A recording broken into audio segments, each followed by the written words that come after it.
Yan. Aalis na siya mamayang gabi, so nag-ayos na siya ng gamit niya. Sa province siya ma-assign. Sa Sibinik, ano? Sibinik. Ano yan? Hindi lang ako, Bi. Tapos may rice cooker pa siya. Ayan, alis na si Darren.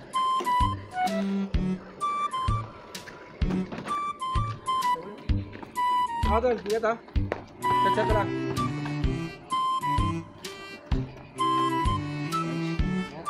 Bye, Dar. Ingat ka sa destination.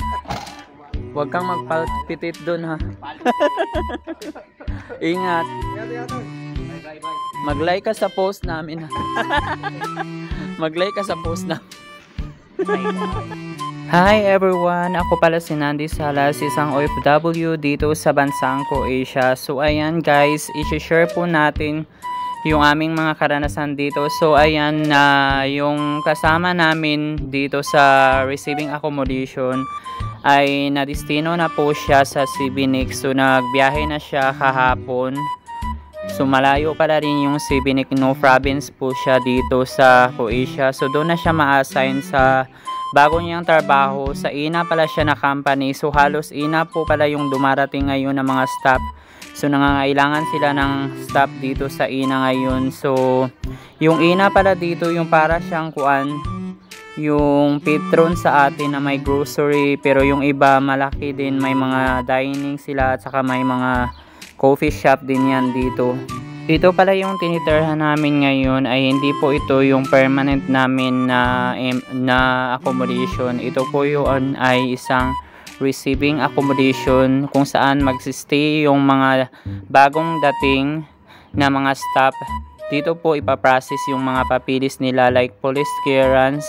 Kung dito sila ma-assign sa city, dito sila mag-process ng police clearance.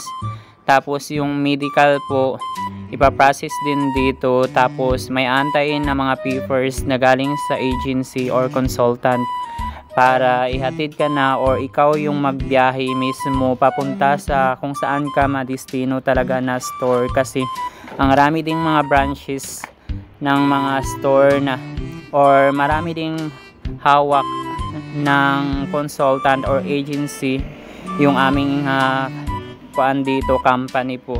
Wala po pala akong trabaho ngayon kasi nag-antay pa ako sa bago kong working permit sa bago kong employer kasi nag-apply ako ng ibang company. Tapos ayan, mag-aantay ako kung kailan siya ma-approve. Pero may pala ako, nagpa-part-time ako dito sa isang restaurant. Pero ayun nga, hindi siya araw-araw, part-time lang kung kailangan, yung parang on-call siya. So, nag-chat sa akin si madam na babalik na daw ako by Monday doon sa kanilang restaurant kasi kailangan na daw ng tao daw. So, baka busy na siguro sila kaya actually ako doon, nag-part-time na ako ng 15 days tapos nag-stop muna ako kasi dumating na daw yung bago nilang staff. So, sabi niya tawagan na lang kita or i-chat na lang kita kung kailangan ko. So, ayun. Nag-chat siya sa akin kahapon na by Monday daw, babalik na daw ako doon sa part-time. So, ayun. So, yan yun din yung ko. Swerte pa rin ako kasi at least may pang-allowance ako dito na yung pangkain ko kasi wala naman akong sahod kasi no work, no pay po dito sa bansang Croatia. So, thankful po tayo kasi may nagbigay ng part-time dito. So, yung part-time pala dito is yung bayad sa akin is per hour po 6 euro per hour. So, minsan 5 oras. Pero okay na rin yun, at least may pangbili ako ng mga pagkain ko dito kasi matatagalan pa po yung working permit ko na ma-approve. So yung working permit pala po ay hindi siya hawak po ng consultant or ang agency, hindi nila hawak po yan ng police station sa government po dito. So ayan, mag-aantay ako hanggang ma-approve yun. Tapos dilipat na naman ako ng accommodation kung saan ako madidistino talaga.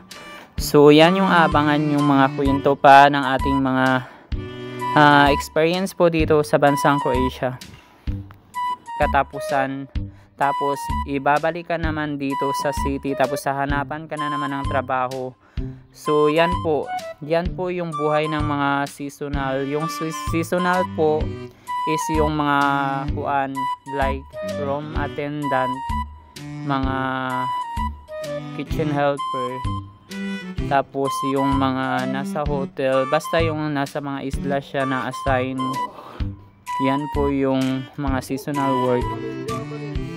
So yung trabaho ko pala dito, yung first ko pagdating po dito ay na-assign po ako sa Dubrovnik. So seasonal po yung trabaho ko.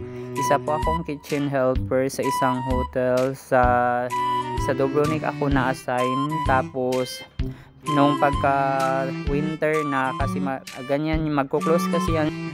Yung trabaho ko pala dito ay kitchen helper. So isa po siyang seasonal. So yung mga seasonal na trabaho dito sa mga hospitality industry, like kitchen helper, room attendant. So yan po yung seasonal na trabaho. So meaning pag seasonal po 6 months, depende na po sa employer mo kung i-renew ka nila. So sa case ko naman, okay naman yung trabaho ko at saka okay yung employer ko. Kaya lang po nagka-problema sa papilis ko is na-expired na po lahat. So kailangan kong mag-apply ng bagong new work permit. So ayun, kaya nagpalipat ako ngayon. So magtatrabaho ako sa isang grocery zone. So hopefully ma-approve yung work permit ko sa bago kong trabaho. So yung working permit pala dito is ma-approve siya 1 to 3 months po yung approve niyan. So yung working permit ay hindi hawak po ng consultant or agency. Hawak po yan siya ng government po dito or police station dito sa bansang Croatia. So ito na yung bago kong tinirahan ngayon. So actually ang dami ko nang nilipatan ng mga accommodation. Kasi nga yung humahawak sa amin dati is Maestra. Dalawa po yung yung parang agency. Yung agency sa hotel, sa mga hotels po dito. Tapos agency namin. So dalawa. So pag ilipat kami ng yung sa mga hotel, so grabe yung lipat-lipat namin ng accommodation. Dati naglipat kami nung dun sa hotel, nakastay ako dun mga 2 months. Tapos nung natapos na yung bagong pinagawa na accommodation sa mga staff, lumipat na naman kami. Tapos ayun, pagkatapos dito na ako ngayon sa aming sa receiving accommodation, yung sa agency po na ito na accommodation. Good thing po sa may mga agency po dito sa bansang Croatia is sila yung magpo-provide sa iyo ng tinirahan mo kung mawawalan ka ng trabaho. So mahal po dito yung bahay. So yan din po yung advantage ng mga direct or may agency dito. So yan din yung mahirap pag direct ka, pag nawalan ka ng trabaho. So meaning wala nang sasalo sa'yo. So ikaw na po yung magbabayad ng renta mo while nag-apply ka sa ibang company.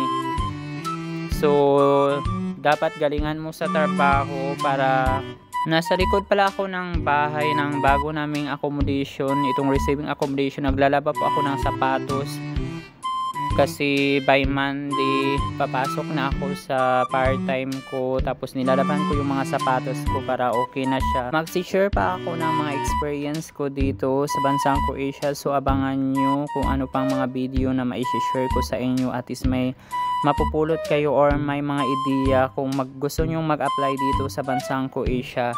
So ingat ang lahat.